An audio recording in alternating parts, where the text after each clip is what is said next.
Good morning students. Welcome to online session. So students, in today's class we will discuss about history of trade and commerce. History of trade and commerce simply tell us the history how trade and commerce came into existence. What were the tools that was used in ancient times for trading or for business? So let's start. India has Himalayas in the north, bordered by water in south. India got connected to adjoining foreign country through the network of road leading to Silk Route. India क्या north में India के पास ऊपर की तरफ हिमालय है जहाँ से आप कोई भी आने जाने का साधन नहीं है, इंसान वहाँ बहुत ही मुश्किल से जा सकता है। और साउथ में क्या है, साउथ में वाटर ही वाटर है, इंडियन ओशन है हमारा। तो दोनों ही तरफ से ट्रेड की पॉसिबिलिटीज़ ना के बराबर थी। लेकिन क्या इंडिया जो है अपनी फॉरेन कंट्री से किस तरह जुड़ा हुआ था?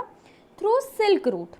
सिल्क रूट क्या, जो चाइना से होते हुए इंडिया, अफ़गानिस्तान और जितने जो हमारे ईस्टर्न जो है और हमारे वेस्टर्न कंट्रीज़ का एक चेन बना हुआ था और इसी चेन के थ्रू जो है ट्रेडिंग होती थी। सिल्क रूट आप सभी लोग को पता होगा कि चाइना के द्वारा डेवलप किया गया ये रूट था। क्यों? क्योंकि चाइना क्या करता था, वहाँ से सिल्क जो है एक्सपोर्ट करता था। The maritime routes linked the east and west by sea and were used for trade of spices known as spice route. जो वेस्ट एंड ईस्ट के सी रूट्स थे वो किसके लिए यूज़ होते थे? ट्रेड के लिए यूज़ होते थे। स्पाइसेस के, मसालों के, जो मसाले हम अपने घर में यूज़ करते हैं ये क्या इसके लिए यूज़ होते थे, इसलिए उसको स्पाइस रूट कहा जाता था। The progress of domestic and international trade in ancient India developed due to flow of wealth through these routes. Many trade centers and industrial belt also started. जो भी ये डोमेस्टिक और इंटरनेशनल ट्रेड का जो flow develop हुआ वो इन सारे roots की वजह से हुआ। अगर ये रूट नहीं होते, ये रास्ते नहीं होते तो ट्रेड नहीं डेवलप होता। वाई? क्योंकि जब पहले तो सुविधाओं की और ज़्यादा कमी थी, लोग जो है एक जगह से दूसरी जगह जाने में लोगों को बहुत ज़्यादा मुश्किलें उठानी पड़ती थी। तो सी रूट होते थे, जहाज़ों के द्वारा जो है क्या बोलते हैं, चीज़ें लोग इधर से उधर ले जाते थे। ये सारे जो रूट्स थे, इन्हीं रूट्स में चलते चलते क्या ट्रेड सेंटर्स डेवलप हुए या फिर इंडस्ट्रियल बेल्ट डेवलप हुई। अब जैसे हम समझते हैं कोई बाज़ार है, वो बाज़ार कैसे बनता है? पहले वहाँ एक दुकान बनी तो लोगों ने वहाँ जाके परचेजिंग शुरू कर दी। फिर कोई बिजनेसमैन होगा, उसको लगेगा कि लोग यहाँ आते जाते हैं, अगर मैं भी यहाँ पे अपनी दुकान इस्टेब्लिश कर लूँ तो मुझे भी क्या मिल जाएगा, मुझे भी इस चीज़ का प्रॉफिट मिल जाएगा, लोग मेरे यहाँ आएंगे। तो वो क्या करेगा, वो भी उस दुकान के बगल में अपनी दुकान बना लेगा और सभी लोग ऐसे सोचते सोचते दुकान बनाएंगे। तो क्या एक कलेक्शन बन जाएगा किसका, शॉप्स का, और वो मार्केट हो जाएगा। इसी तरीके से जब ये रूट्स डेवलप हुए और लोग इस पे आना जाना शुरू हुए, ठीक है। अब सी के थ्रू कर रहे हैं तो उसका तो कोई सी में तो आप बीच में कहीं पे भी इंडस्ट्री या फिर ट्रेड सेंटर नहीं बना सकते। लेकिन जैसे आप एक जगह से दूसरी जगह जा रहे हैं, ये दोनों बीच में जो जगहें होंगी, ये दोनों ही जगह ट्रेड सेंटर होंगी, जहाँ से सामान जा रहा है और जहाँ पे सामान जाके पहुँच रहा है, ये दोनों जगह क्या हो जाएंगी, ट्रेड सेंटर हो जाएंगी। क्यों? क्योंकि एक जगह से सामान बेचा जा रहा है और एक जगह सामान पहुँच रहा है। तो बेसिकली ट्रेड एंड कॉमर्स जो भी हमारा होता था पहले के टाइम में, एंशियंट टाइम में, वो रूट्स जो बनते थे, इन्हीं रूट्स के हेल्प से वो और ज़्यादा फ्लरिश होता था। क्योंकि रूट्स के हिसाब से लोग अपना जो है, जो भी बिज़नेस है, जो भी ट्रेड है, उसको और ज़्यादा बढ़ाने में उनको हेल्प मिलती थी। Archaeological evidences have shown that trade and commerce was the base of economy of ancient India. The trade was mainly carried out by water and land. The civilizations like Harappa and Mohenjo-daro had established commercial connection with Mesopotamia and traded in gold, silver, copper, colored gemstone, etc. The period was marked by the substantial commercial activities and urban development. There are some trade regulations, different types of coins, and weighing practices. Later on, some common acceptable weights and measures were developed. सबसे ज़्यादा क्या हमारे archaeological evidences, archaeologist मतलब जो पुरातत्व विभाग होता है, जो पुरानी चीज़ों की खुदाई वगैरह करते हैं, पुराने समय की एंशियंट चीज़ों को ढूंढते हैं, उनमें क्या माना गया है कि ट्रेड एंड कॉमर्स से ही इकोनॉमी चलती थी। लोग ट्रेडिंग करते थे या फिर जो है कॉमर्स का हेल्प लेके जो है इकोनॉमी चलती थी। कैसे, मतलब लोगों के पैसे कमाने का ज़रिया क्या था कि वो सामान को बेचते खरीदते थे, सामान को बनाते थे, और डिफरेंट चीज़ें जैसे ट्रांसपोर्ट हो गया, बैंकिंग उस टाइम भी चलता था। अब आप पूछेंगे बैंकिंग उस टाइम कैसे चल सकता है, तो जो क्रेडिट पे चीज़ें होती थी वो आप एक तरह से फाइनेंस एंड बैंकिंग से रिलेट कर सकते हैं। वेयर हाउसिंग होती थी, लोगों के पास बड़े बड़े जो है गोदाम होते थे चीज़ों को रखने के लिए। तो पहले के टाइम में भी, एंशिएंट इंडिया में भी जो है ट्रेड एंड कॉमर्स को बहुत ही ज़्यादा इम्पोर्टेंस दी गई है। The trade was mainly carried out by water and land. Water के जो रूट्स थे हमारे, अब जैसे हमारे यहाँ हमारे यहाँ पोर्तुगीज़ कैसे आए, थ्रू वाटर आए, सी आए, ठीक है। वास्को डिगामा कैसे आया हमारे यहाँ, थ्रू वाटर आया, थ्रू सी आया, ओके। लैंड से होते थे। अब जो रूट्स लैंड से कनेक्टेड हो सकते हैं वो तो ऑब्वियस सी बात है कि इजी चीज़ है, तो रूट से आप लैंड रूट से कहीं जा सकते हैं, बट कई जगह आप बहुत दूर है, आप वहाँ तक जाने के लिए लैंड का रूट नहीं है, तो क्या वो सी का सहारा लेते थे, वो वाटर या फिर ओशंस का सहारा लेते थे। द सिविलाइजेशन, जो हड़प्पा, मोहनजोदारो, ये सारी सिविलाइजेशन थी, इनका कनेक्शन किससे था, मेसोपोटामिया से था, ट्रेड का। ये लोग यहाँ से सामान वहाँ भेजते थे और वहाँ से यहाँ सामान आते थे, और ये लोग किस में ट्रेड करते थे, gold, silver, copper, coloured gemstone, इनके हेल्प से ये क्या करते थे, ट्रेड करते थे।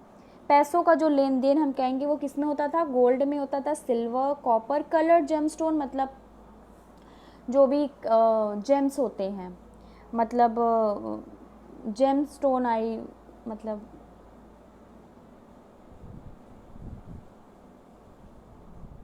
रत्न जिन्हें कहते हैं, सॉरी फॉर द पॉज, रत्न जिन्हें कहते हैं दैट इज़ जेम स्टोन, तो उनकी कीमत होती थी, तो लोग उसमें भी ट्रेडिंग करते थे। The period was marked by substantial commercial activities and urban development. अगर आप मोहनजोदारो और हड़प्पन सिविलाइजेशन के बारे में पढ़ेंगे तो क्या वहाँ पे अर्बन सिस्टम था। अर्बन सिस्टम का मतलब वहाँ टॉयलेट्स थे, ग्रेट बाथ था, लोगों के घर जो है पक्के बने हुए थे, ये सारी चीज़ें वहाँ पे थी। तो ये जो कमर्शियल एक्टिविटीज़ थी ये दर्शाती हैं कि लोगों के पास पैसे थे, वहाँ पे कॉमर्स चल रहा था, वहाँ पे ट्रेडिंग चल रही थी, लोग मतलब वेल ऑफ थे वहाँ पे, और वहाँ पे अर्बन डेवलपमेंट था। लेकिन इन ट्रेड में क्या रूल रेगुलेशन थे, डिफरेंट कॉइन यूज़ होते थे, डिफरेंट जगह पे डिफरेंट वेइंग प्रैक्टिसेस थी। जैसे आज हम क्या कहते हैं कि 1000 gram is equals to 1 kg, 1 kilo, ठीक है। लेकिन उस समय हर जगह जैसे 1000 ग्राम तो हो सकता है कोई जो है 1.5 kg मानता हो, मतलब डिफरेंट वेइंग प्रैक्टिसेस थी। वज़न का जो भार नापने का जो तरीका था वो हर जगह अलग अलग था। और क्या ये सारी चीज़ें होते हुए भी बाद में क्या हुआ कि कॉमन एक वेट और मेजर जो होता था वो डेवलप हो गया, जिसे लोगों ने अपनाया। जैसे हम अब केजी और किलोमीटर्स जो होते हैं हमारे, जो मिलीग्राम हो गए, जो लीटर हो गया, ये सब का क्या फिर एक कॉमन जो है मेजर अडॉप्ट कर लिया गया, कॉमन स्टैंडर्ड अडॉप्ट कर लिया गया। कॉमन स्टैंडर्ड का मतलब कि अब चाहे आप पूरी दुनिया में कहीं भी चले जाइए, तो अगर आप किसी से 100 ग्राम की चीज़ मांगेंगे तो वो 1 ही किलो होगा, वो 1.5 किलो नहीं होगा। तो ये सारे क्या कॉमन मेजर्स हो गए। Now indigenous banking system. With the progress of economic life, following development took place. Metal coin become common medium of exchange. Metal के जो कॉइन थे वो क्या कॉमन मीडियम ऑफ एक्सचेंज बन गए। मीडियम ऑफ एक्सचेंज मतलब जो सामान खरीदने का ज़रिया था। एक बार्टर सिस्टम होता है जिसमें आप सामान के बदले सामान जो है एक्सचेंज करते हैं, सामान के बदले सामान एक्सचेंज करते हैं, आपको उसमें पैसे नहीं देने होते हैं। उसमें हमें क्या चाहिए होता है, डबल कोइंसिडेंट ऑफ वांट, कि मतलब जो आप दे रहे हैं वही अगला लेने के लिए भी तैयार हो। अगर हमें 1 दर्जन केले चाहिए और मेरे पास 1 बोरी जो है गेहूँ है, तो केले वाले को गेहूँ चाह रहा हो और हमें केला चाह रहा हो, तभी ये हमारा ट्रेड हो सकता, नहीं तो हमारा ट्रेड फेल हो जाएगा। तो बाद में क्या हुआ, लेकिन ये सब इसमें बहुत शॉर्टकमिंग्स हैं। इसमें क्या डबल कोइंसिडेंट ऑफ वांट, कि दोनों ही इंसान को वो दोनों चीज़ें चाहिए हों तभी हमारा ट्रेड हो सकता है, तो ये फेल था एक तरीके से। तो बाद में क्या मीडियम ऑफ एक्सचेंज के रूप में मेटल कॉइन्स यूज़ होने लगे। Documents such as hundis and chitthi were used for buying and selling on credit. On credit का मतलब जब आप कोई चीज़ लोन पे लेते हैं, जैसे आपने किसी के यहाँ सामान मंगाया, अब आप उसको पैसे कब देंगे, that is on loan, that is on credit. आपने सामान मंगा लिया, अभी आपने पैसे नहीं दिया, आपने लिखा है कि मैं अगले महीने की 5 तारीख को पैसे दूंगा। हुंडी बिकम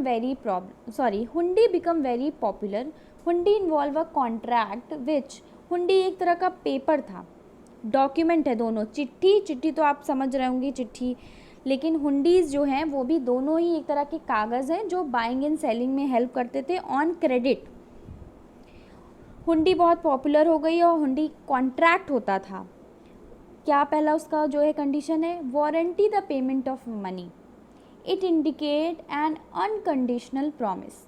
अनकंडीशनल प्रॉमिस मतलब कि आपने प्रॉमिस किया है कि आप वारंटी दे रहे हैं कि आप पेमेंट करेंगे। अगर मैंने कह दिया है कि मैं अगले महीने की 5 तारीख को पेमेंट करूंगी तो मुझे करना ही होगा। इसमें कोई कंडीशन नहीं है, इसमें जो है कोई शर्तें नहीं हैं, बिना शर्तों का प्रॉमिस है ये। Second one is could be transferred through valid negotiation. क्या ये हुंडी को हम ट्रांसफ़र भी कर सकते हैं विद वैलिड नेगोशिएशन। मतलब जैसे मैंने सामान मंगाया, मैंने 10 पेन मंगाई, अब मैंने उससे क्या लिया, हुंडी जो है, हुंडी डॉक्यूमेंट मेरा कॉन्ट्रैक्ट बन गया। मैंने बोला कि मैं अगले महीने की 5 तारीख को पैसे आपको पहुंचाऊंगी। लेकिन क्या मैंने क्या किया, अपना जो हुंडी था, अपना जो मुझे डॉक्यूमेंट मिला था, वो मैंने किसी और को दे दिया। ठीक, कि हम तुमको पैसे दे रहे हैं, तुम उससे मेरी कुछ बाइंग एंड सेलिंग मान लीजिए हुई है, उसने मुझसे ये पेन ख़रीद लिया, जो 10 पेन मैंने वहाँ से ख़रीदी थी वो पेन उसने मुझसे ख़रीद लिया, तो मैं हुंडी उसको दे दूँगी कि तुम जाओ, अब मुझे पेमेंट मत करो, तुम जाके जहाँ से मैंने ख़रीदा है उसको कर दो। तो क्या ये जो डॉक्यूमेंट है ये ट्रांसफ़र भी हो सकते हैं एक पर्सन से दूसरे पर्सन को। Third is different type of hundis are used by Indian merchant. अब हम डिफरेंट हुंडीज़ के बारे में बात करते हैं जो क्या डिफरेंट हमारे मर्चेंट्स यूज़ करते थे। फर्स्ट इज़ धानी जोग। क्लासिफिकेशन क्या है इसका, दर्शनी। Payable to any person, it is payable to any person, no liability on who received payment. दर्शनी मतलब आप समझ रहे होंगे, दर्शनी मतलब दर्शन, मतलब जो दिख रहा है। धनी जोग मतलब क्या है, धनी जोग एक तरह से क्या, एक हुंडी है, एक डॉक्यूमेंट है धनी जोग। ठीक है, किसको, मान लीजिए हमने सामान खरीदा है और सामने वाला पर्सन डॉक्यूमेंट लेके आएगा, तो हम क्या करेंगे, वो जब हमें धनी जोग दिखाएगा तो हम उसको पेमेंट कर देंगे। ठीक है, जो दिखा उसको मैंने पेमेंट कर दिया। फिर है सहजोग, ये भी एक दर्शनी है। दर्शनी जो है समझ लीजिए कि पैसे पेबल हैं, जो आदमी आएगा उसी को। पेबल टू दैट सहजोग के बारे में हम बात करते हैं।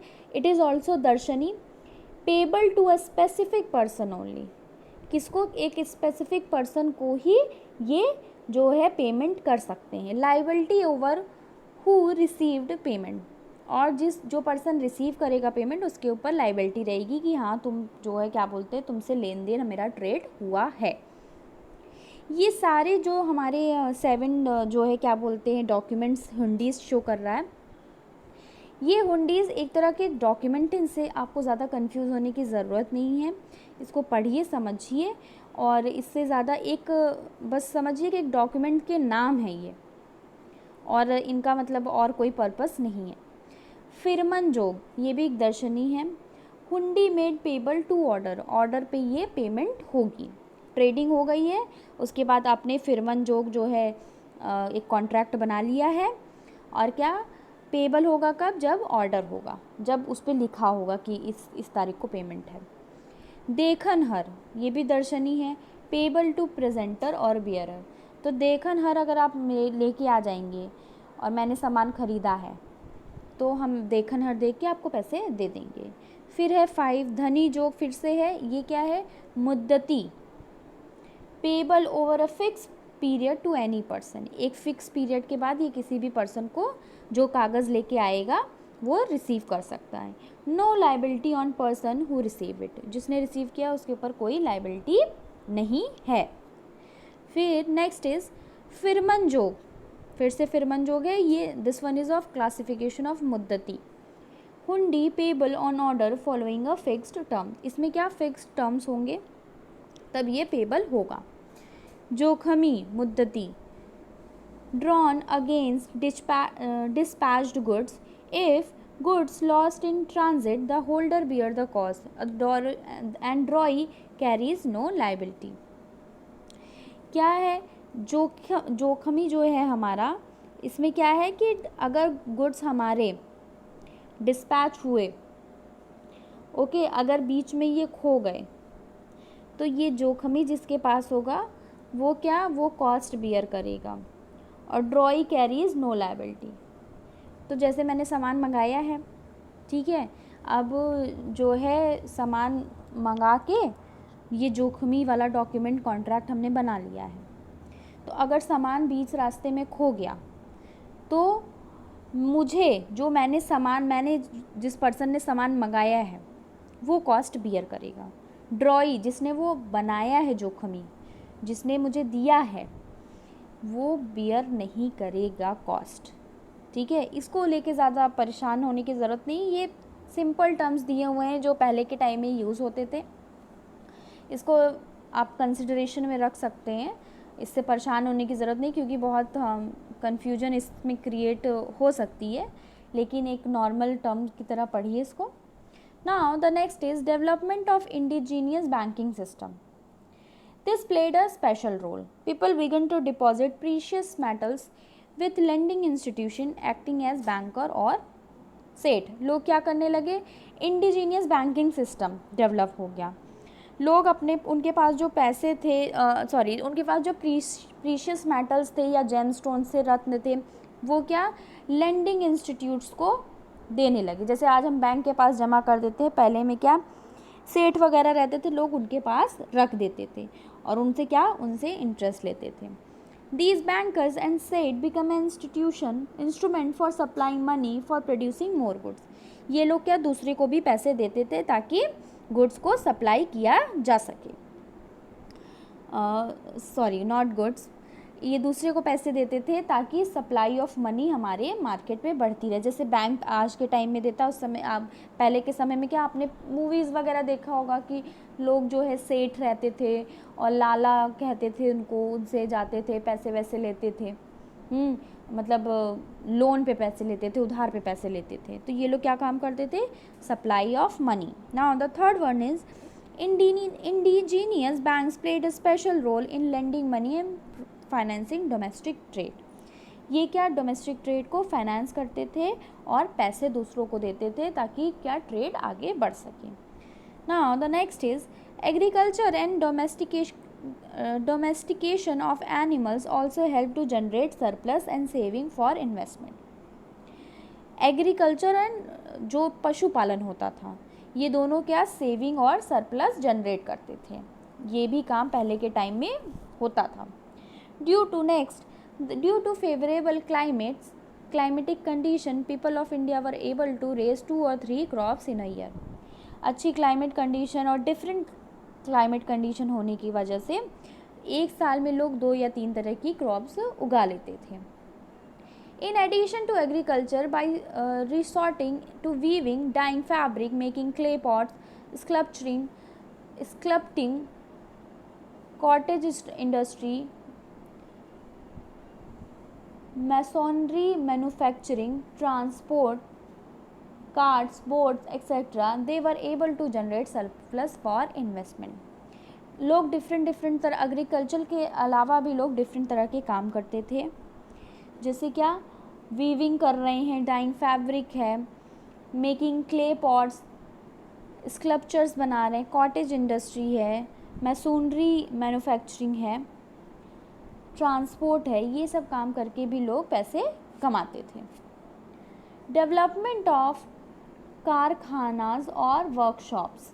Here, skilled artisan worked and converted raw material into finished good. Family-based apprenticeship system were practiced so that their art and skill could be transferred to next generation. कारखाना और वर्कशॉप का भी डेवलपमेंट हुआ.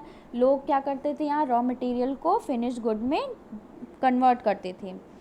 अप्रेंटिसशिप का जो है practice में था, और लोग एक जनरेशन से दूसरे जनरेशन को क्या करते थे, अपने आर्ट और स्किल्स ट्रांसफ़र करते थे. Now the rise of intermediary. Intermediary कौन होते हैं, जो बीच के लोग होते हैं, जो ब्रोकर होते हैं. उनका क्या रोल था हमारे ट्रेड में, let us understand that. The first is commission agent, brokers, distributor for wholesale and retail trade.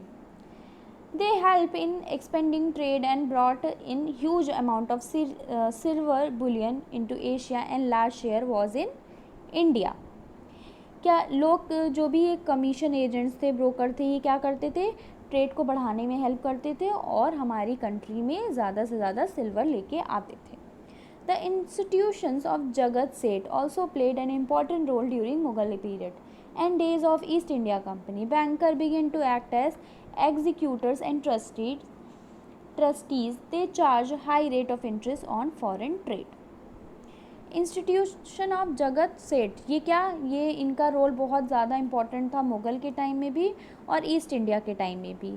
ये क्या करते थे, एग्जीक्यूटर और ट्रस्टी का रोल प्ले करते थे, और वो क्या, they charge high rate of interest on foreign trade. ये फॉरेन ट्रेड पे high rate of interest charge करते थे, मतलब ये लोगों को पैसे वगैरह प्रोवाइड कराते थे. The emergence of credit transaction and availability of loan enhance commercial activities. Credit transaction मतलब उधार पे जो ट्रांजैक्शंस होते थे और जो लोगों को लोन मिलता था, इससे क्या ट्रेड और फ्लरिश हुआ. Indigenous banking system benefited the manufacturer, trader and merchants with additional capital funds for expansion and growth. Expansion and growth में क्या, जो हमारे मैन्युफैक्चरर्स, ट्रेडर और मर्चेंट थे, उन्होंने और ज़्यादा क्या किया, additional funds for expansion and growth, मतलब जो हमारा कॉमर्स और ट्रेड था इसकी वजह से और ज़्यादा एक्सपेंड हुआ. Later on commercial and industrial banks also provided both short term and long terms loan. Short term loan जो कम समय के लिए होता है, लॉन्ग टर्म लोन जो ज़्यादा समय के लिए होता है, मोर देन 5 ईयर्स के लिए होता है लॉन्ग टर्म. और शॉर्ट टर्म क्या होता है, जो 1 साल से लेके 2 साल इतने का लोन हो, that is short term loan. तो ये सारी इंटरमीडिएटरीज जो थे, ये क्या, इन्होंने कॉमर्स एंड ट्रेड को फ्लरिश होने में हेल्प की. Now the next one is transport.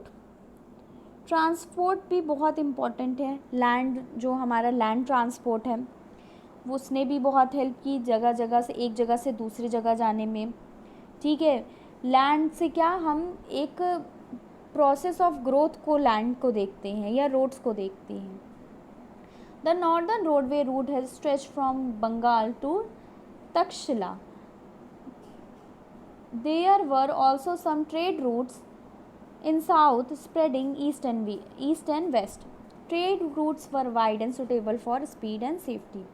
ये ट्रेड रूट्स हमारे बने हुए थे जो क्या, सेफ्टी एंड स्पीड प्रोवाइड कराते थे हमारे ट्रेड को. Waterways were also there. Waterway जो है हमारे मलाबार कोस्ट था, जहाँ क्या पेपर एक्सेट्रा, क्या पेपर हमारा जो है यूरोपियन कंट्री में बहुत ज़्यादा था, वहाँ पे उसे क्या ब्लैक गोल्ड कहते थे. ये यहाँ के मसालों की वहाँ पे बहुत ज़्यादा मांग थी.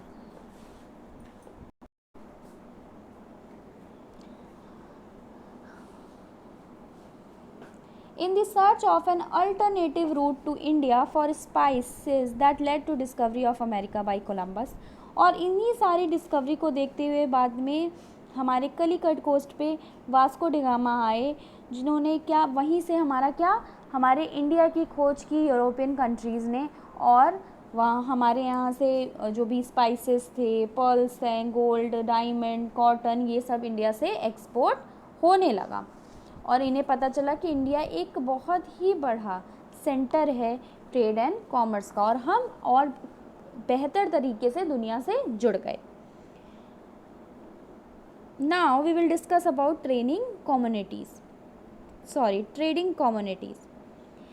In northern region, Punjabi and Multani merchant handle business. मतलब ट्रेडिंग कम्युनिटीज़ का मतलब है कौन सी कम्युनिटीज़ थी जो ज़्यादा ट्रेड में इन्वॉल्व थी। तो नॉर्थ में हमारे पंजाबी और मुल्तानी लोग थे, वेस्टर्न इंडिया में महाजन्स थे, साउथ में क्या थे, क्षेत्रियर्स थे। इन गुजरात क्या थे, गुजरात राजस्थान में भट्ट लोग थे, वो मैनेज करते थे। In urban centres mahajan communities represented their chief called nagar seth. Other group active in urban area were hakim and ved, physicians, vakil, lawyer, pandit और mullahs, teachers, painter, musician, calligrapher etcetera. तो अर्बन एरिया में क्या, जो हमारे महाजन होते थे, महाजन मतलब जो ट्रेड हैंडल करते थे, उनका जो चीफ होता था उसे क्या कहते थे, नगर सेठ। इसी तरीके से और जो अर्बन हमारे ग्रुप्स थे, जैसे हकीम और वेद थे, जो फिजिशियन होते थे उन्हें कहा जाता था, लॉयर को वकील कहा जाता था, टीचर्स को पंडित या फिर मुल्ला कहा जाता था, पेंटर्स थे, म्यूजिशियंस थे, कैलियोग्राफर्स थे। ये सारे क्या हमारी ट्रेडिंग कम्युनिटीज़ थी। Now the next is merchant corporations. To protect the interest of traders, some corporations were formed. They formed their own rules and regulation of membership, code of conduct, which even kings were supposed to accept and respect. जो ये communities थी, इन्होंने क्या अपना एक group बना लिया था, अपना एक यूनियन आप कह सकते हैं बना लिया था, जिनके अपने रूल रेगुलेशन थे, कोड कंडक्ट थे, जिसे राजा लोग भी मानते थे। Traders had to pay octroi duties on imported goods. Trade and industry taxes were also a major source of revenue. जो हमारे imported goods होते थे उन पे octroi ड्यूटी देनी पड़ती थी, जैसे एक तरह से आप कस्टम ड्यूटी समझ सकते हैं। एंड ट्रेड और इंडस्ट्री टैक्स भी मेजर सोर्स ऑफ रेवेन्यू था। ये सारी जो टैक्सेस थे लोगों को पे करने पड़ते थे। Custom duties varied according to communities, tariff varied from provinces to provinces. जो ये कस्टम ड्यूटीज़ थी वो कम्युनिटी टू कम्युनिटी वेरिड करती थी, और टैरिफ जो हर जगह अपने हिसाब से टैक्सेस लगते थे, कहीं ज़्यादा कहीं कम, और किसी कम्युनिटी में ज़्यादा किसी कम्युनिटी में कम थे। The ferry tax was another source of income generation. It had to be paid for passengers, goods, cattles and carts. Ferry tax था एक इनकम जनरेशन का सोर्स। ये कब पे किया जाता था, paid for passengers, goods, cattle and cats. Local bodies use to receive tax. जो लोकल बॉडीज़ थी, जो किंग ने जिन्हें अपॉइंट किया होगा, वो क्या करती थी, टैक्स रिसीव करती थी। The guild used to deal directly with king और tax collector and settle the market toll on behalf of all the merchants. Guild मतलब एक जो ग्रुप होता था महाजन का, ट्रेडर्स का, क्या वो जाते थे अपना टैक्स पे करते थे किंग के पास या टैक्स कलेक्टर के पास, और सब मर्चेंट के बिहाफ में जाके टैक्स डिपॉजिट करते थे। The guild merchants also acted as custodians of religious interests. They undertook the task of building temples, made donation by levying taxes on their members. ये guilds members जो होते थे, ये जो ग्रुप होता था मर्चेंट्स का, महाजन्स का, ट्रेडर्स का, ये लोग क्या रिलीजियस इंटरेस्ट भी रखते थे, ये लोग क्या टेम्पल्स भी बनवाते थे, और जो है ये सब कैसे करते थे, जो उनके मेंबर्स होते थे उन पे टैक्स लगाते थे, मतलब उनसे हेल्प लेते थे, और ये सारे कंस्ट्रक्शन वगैरह करते थे। Due to commercial activities big merchant gain power in society. जिसके पास पैसा रहेगा उसके पास सोसाइटी में पावर आ जाएगा। तो ये जो भी ट्रेडिंग करते थे, जो बड़े मर्चेंट्स होते थे, इनके पास ज़्यादा पैसा रहता था, इनके पास ज़्यादा पावर रहती थी। Okay, now students we will discuss about major trade centres. The first is Pataliputra, हम इसे आज पटना के नाम से जानते हैं। ये क्या कमर्शियल टाउन था जहाँ से क्या होता था, major centre for export of stones, यहाँ से स्टोन्स एक्सपोर्ट होते थे। The second is Peshawar, it was an important export centre for wool and for import of horse. It had huge commercial transaction between India, China and Rome. Third is Takshila. It was a major center of land route between India and Central Asia. It was also a city of financial and commercial bank. It was a place of Buddhist center of learning. The famous Takshila University flourished here. ये क्या, ये land route था किसके बीच, India and central Asia का। यहाँ पे Buddhist learning centres भी थे, यहाँ पे क्या था, यहाँ पे फाइनेंशियल एंड कमर्शियल बैंक्स भी थी। Fourth is Indraprastha, it was a commercial junction on royal road where most routes leading to east, west, south and north covered. ये क्या, कोई भी चीज़ जंक्शन जो होती है वो क्या, वो चारों दिशाओं में निकलती है। तो इंद्रप्रस्थ से जो एक उसको क्या था, रॉयल रोड था वो एक, वहाँ से हर तरफ के लिए रोड्स या रूट्स निकलते थे। Fifth is Mathura. मथुरा जो है एम्पोरियम ऑफ ट्रेड था। Many routes from south India touched Mathura and Broach. Sixth is Varanasi, it was a major centre of textile industry and become famous for beautiful gold silk cloth and sandalwood workmanship. It had link with Takshila and Bharuch. यहाँ पे क्या, यहाँ पे gold silk के कपड़े बनते थे, यहाँ पे जो है सैंडलवुड जो हम चंदन कहते हैं वो मिलता था, यहाँ पे टेक्सटाइल इंडस्ट्री ज़्यादा फ्लरिश्ड थी। Seventh is Mithila. Mithila establish trading colonies in South China specially in Yunnan. Eighth is Ujjain, agate, carnelian, muslin, mallow clothes were exported from Ujjain to different centers. ये डिफरेंट तरह के क्लोथ्स हैं जो यहाँ से एक्सपोर्ट होते थे। Ninth is Surat, the textile of Surat was famous for their gold border और zari. Surat hundis were honoured in far of market of Egypt and Iran. यहाँ की हुंडीज़ जो डॉक्यूमेंट होते थे, जो कॉन्ट्रैक्ट होते थे, वो बाहर इजिप्ट और ईरान में भी इनका बहुत ऑनर था, मतलब लोग वहाँ पे इन्हें एक्सेप्ट करते थे। Tenth is Kanchi. Kanchi, here Chinese use to came in foreign ship to purchase pearl, glass and raw stones and in return they sold gold and silk. 11th is Madura. It was capital of Pandyas. It attracted foreign merchants, particularly Romans, for carrying out overseas trade. ये क्या capital थी, पांड्यास की, ये south में है, और इसने क्या फॉरेन ट्रेड्स को ये अट्रैक्ट करता था ओवरसीज से, मतलब जो बाहर से आते थे। Fifth is Kaveri Patta, it is also known as Kaveri Pattanam. It was scientific in its construction as city provide loading, unloading and strong facilities of merchandise. It was a center of trade for perfume, cosmetics, scent, silk, wool, cotton, corals, pearls, gold and precious stones. ये क्या scientific construction था इस city का, यहाँ पे loading unloading की बहुत अच्छी सुविधा थी, जैसे जो सामान आते थे उन्हें उतारने की, फिर सामान चढ़ाने की, यहाँ पे बहुत अच्छी फैसिलिटी थी। Now the 13th is Tamralipti. Tamralipti, it was one of the greatest port connected both by sea and land with west and far east. It was linked by road to Banaras and Takshashila. ये सारे क्या थे, मेजर सिटीज़ से, major trade centres थे। Now we will discuss major export and import. Major export included spices. Export मतलब जो हम बाहर भेजते हैं, जो हम बाहर बेचते हैं। Spices, wheat, sugar, indigo, opium, sesame oil, cotton, parrots, live animals, and animal products like hide, spines, fur, horns, tortoise shells, pearls, sapphire, quartz, crystal, Pizzoroli granite, tortoise and copper etc. Major import, import मतलब जो हम बाहर से मंगाते हैं। horse, animal product, Chinese silk, flax linen, wine, gold, silver, tin, copper, lead, rubies, coral, glass, amber, etc.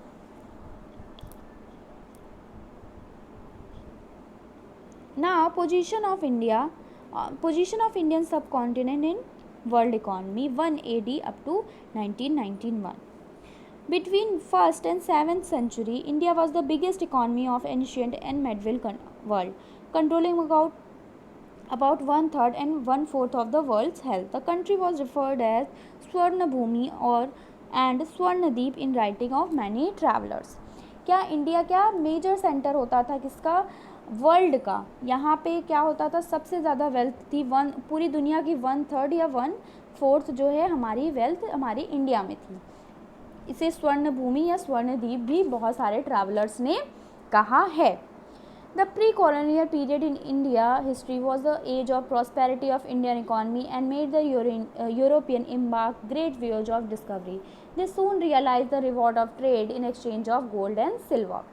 क्या लोगों ने, यूरोपियन कंट्री ने क्या हमारे यहाँ उनको पता चला कि हमारे यहाँ बहुत सारी अपॉर्चुनिटीज़ हैं, हमारे यहाँ अच्छे अच्छे प्रोडक्ट्स हैं, तरह तरह की चीज़ें हैं जिसे वो ख़रीद के अपने यहाँ ले जाके महंगी दामों में बेच सकते हैं. तो इंडिया हम सबको पता है बहुत ही वेल्दी नेशन था, बट यूरोपियन का जब से यहाँ पे आना हुआ इसकी वेल्थ जो है वो र्यून होती गई. Despite of growing commercial sector, India was far behind Western European in technology, innovation and ideas. यहाँ पे क्या कॉमर्स तो बहुत आगे था, पर क्या टेक्नोलॉजी, इनोवेशन और आइडियाज़ बहुत पीछे थे. क्यों? क्योंकि ईस्ट इंडिया कंपनी का बहुत ज़्यादा कंट्रोल था यहाँ पे. यहाँ फ्रीडम नहीं थी एग्रीकल्चर में, और जैसे साइंटिफिक रेवोल्यूशन नहीं था. पुरानी ही पद्धति से लोग काम कर रहे थे, नई तरह की मशीनें एक्सेट्रा लोग नहीं इस्तेमाल कर रहे थे. लोगों के पास एजुकेशन नहीं थी, लिमिटेड थी एजुकेशन, सिर्फ कुछ लोगों के पास ही एजुकेशन थी. ये सारी चीज़ों ने इंडिया को बहुत ही पीछे खींच लिया था. The British Empire began to take root in India in the mid-18th century. The East India Company used revenue generation by our provinces for purchasing raw materials, spices and goods. This leads to stop of inflow of foreign exchange. East India company ने क्या 18th century में हमारे यहाँ पूरी तरीके से पाँव पसार लिए थे. अब वो क्या हमारे यहाँ से क्या करती थी, रेवेन्यू जनरेट करती थी, और यहाँ से क्या रॉ मटेरियल एक्सेट्रा खरीदती थी और बाहर बेचती थी. तो हमारे यहाँ क्या, हमारी यहाँ की चीज़ों को बहुत सस्ते में खरीद के ये लोग क्या करते थे, बाहर हाई अमाउंट पे बेचते थे, जिससे इन्हें फ़ायदा होता था और यहाँ के लिए वो बहुत नुकसानदायक था. This changed the condition of Indian economy from being a exporter of processed good to exporter of raw material and buyer of manufactured good. हम क्या यहाँ से रॉ मटेरियल्स भेजते थे कम दामों पे, और फिर वहाँ से वो उन प्रोडक्ट्स को वो मैन्युफैक्चर्ड प्रोडक्ट्स में, फिनिश्ड प्रोडक्ट्स में कन्वर्ट करके ले आके हमें महंगे दामों में बेचते थे. तो इंडिया का यही एक बहुत ही बड़ा कहेंगे कि दुर्भाग्य था कि ईस्ट इंडिया कंपनी ने जो है इसका बहुत ज़्यादा एक्सप्लॉयटेशन किया. उसके पहले, ईस्ट इंडिया कंपनी के आने से पहले हमारे यहाँ ट्रेड एंड कॉमर्स बहुत ही फ्लरिश्ड था. हमारे यहाँ इकॉनमी का बेस था trade and commerce. Different trade practices थी जो लोग फॉलो करते थे, रेवेन्यू जनरेट होता था, और एक बहुत ही समृद्ध हमारा देश था. Now the last topic is India begins to re industrialise. फिर आफ्टर इंडिपेंडेंस क्या हुआ, 5 ईयर प्लान्स लग गए. इन 5 ईयर प्लान्स में डिफरेंट जो है हमारे गोल्स थे जिन्हें हम अचीव कर रहे थे. हम टेक्नोलॉजिकल साइंटिफिक चीज़ों पे ज़्यादा ध्यान दे रहे थे. फिर बाद में हमने और ज़्यादा स्पेस और अपनी न्यूक्लियर प्रोग्राम्स में भी बहुत ज़्यादा मेहनत की और हम सफल हुए. फिर despite these effort Indian economy could not develop at rapid speed. बहुत इन सारे एफर्ट्स के बाद भी क्या इंडियन इकॉनमी हमारी बहुत तेज़ी से नहीं बढ़ पाई due to lack of capital. हमारे यहाँ पैसे नहीं थे, पॉपुलेशन राइज कर रही थी, एक्सपेंडिचर डिफेंस पे बहुत ज़्यादा करना पड़ा. क्योंकि हमें बाहर के देश जो है हमारे ऊपर हमला कर रहे थे, उन सब चीज़ों से भी बचाव ज़रूरी था. इनएडुकेट इंफ्रास्ट्रक्चर, कहीं रोड नहीं है, कहीं बिजली नहीं है, कहीं जाने आने की सुविधा नहीं है। ये सारी चीज़ें क्या करती, हमारी इकॉनमी को पीछे कर रही थी। फिर 1991 में क्या लिबरलाइजेशन हो गया, हमारी कंट्री बाहर की बड़ी इंडस्ट्रीज़ के लिए खुल गई। उसके बाद से हमारी इंडिया क्या हो गई, इंडिया हमारी एक फास्टेस्ट ग्रोइंग इकॉनमी में से एक हो गई। हमारे यहाँ इनकम राइज़ करने लगी, सेविंग राइज़ करने लगी, इन्वेस्टमेंट आने लगा बाहर से भी, डोमेस्टिक कंजम्पशन भी हमारा बढ़ गया, यंगर पॉपुलेशन हमारी जो है बढ़ी। यंगर पॉपुलेशन मतलब जो 18 साल से लेके 40 साल के लोग थे, मतलब ये लोग ज़्यादा हुए और बच्चे और बूढ़ों का जो है प्रपोर्शन कम हुआ। जो 18 साल से 40 साल के लोग होते हैं उन्हें माना जाता है कि वो प्रोडक्टिव पीपल होते हैं। क्यों? क्योंकि वो कुछ ना कुछ काम करते हैं, इनकम जनरेट करते हैं, इकॉनमी को हेल्प करते हैं। और 18 साल के नीचे के लोग वो कोई इनकम जनरेशन नहीं करते, 60 साल के ऊपर लोग वो लोग कोई इनकम जनरेशन नहीं करते। तो जो यंग पॉपुलेशन होती है वो क्या, वो इंडिया के लिए या फिर किसी भी कंट्री के लिए एक तरह से एसेट होते हैं वो लोग। ओके, फिर इसी तरीके से ग्रोथ हमारे यहाँ कंट्री में बढ़ता रहा। अब हाँ, जैसे जैसे टाइम आगे बढ़ता गया, make in India, skill India, digital India, इन सारे प्रोग्राम्स और इनिशिएटिव जो है हमारे गवर्नमेंट से, इन सब की हेल्प से अब इंडिया क्या, एक इंटरनेशनल इमेज इंडिया की एक सेल्फ सफिशिएंट कंट्री के रूप में बनाने की कोशिश की जा रही है। एक्सपोर्ट हमारे यहाँ ज़्यादा करने की कोशिश की जा रही है, इंपोर्ट कम करने की कोशिश की जा रही है। हम जो बाहर से सामान खरीदते हैं उन्हीं सामानों को हम बाहर की कंट्रीज़ में बेचने की कोशिश कर रहे हैं। ऐसी गवर्नमेंट की इनिशिएटिव है, स्कीम्स हैं, गवर्नमेंट इसमें लोगों की हेल्प भी कर रही है। बेसिकली ट्रेड एंड कॉमर्स क्या है, एक बैकबोन है इकॉनमी की। इसी से क्या इनकम जनरेशन होता है, लोगों के अंदर जो है एक बाइंग एंड सेलिंग का जो ये कॉन्सेप्ट है ट्रेडिंग का या फिर कॉमर्स का, ये डेली टू डेली जो है हम हर जगह करते हैं। लेकिन ये क्या, ये प्रॉफिटेबल होना चाहिए, फ्लरिश करना चाहिए, इसमें ग्रोथ होनी चाहिए, तभी ये हमारे लिए बेहतर होगा, ये हमारे लिए अच्छा होगा। एक ही जगह पे रुक जाना या दूसरा हमारा एक्सप्लॉयटेशन कर ले, ठीक है, तो वो सारी चीज़ें सही नहीं हैं। प्रोडक्शन एक्टिविटीज़ क्या करती हैं, हमारे लिए इनकम जनरेट करती हैं, और ये इनकम क्या होती है, और लोगों को ये इनकम जो हम जनरेट करते हैं, हम बाहर जाके क्या करते हैं, दूसरी चीज़ों की डिमांड करते हैं, सामान खरीदने की डिमांड करते हैं। ओके, तो वो दूसरे के लिए इनकम बन जाती है, हमारा एक्सपेंडिचर दूसरे के लिए इनकम बन जाता है। ये एक सर्कल हमारा चलता रहता है। इसीलिए ट्रेड एंड कॉमर्स क्या है, हमारी इकॉनमी के बैकबोन है, इकॉनमी का बेस है। Okay class, that's it for today, thank you.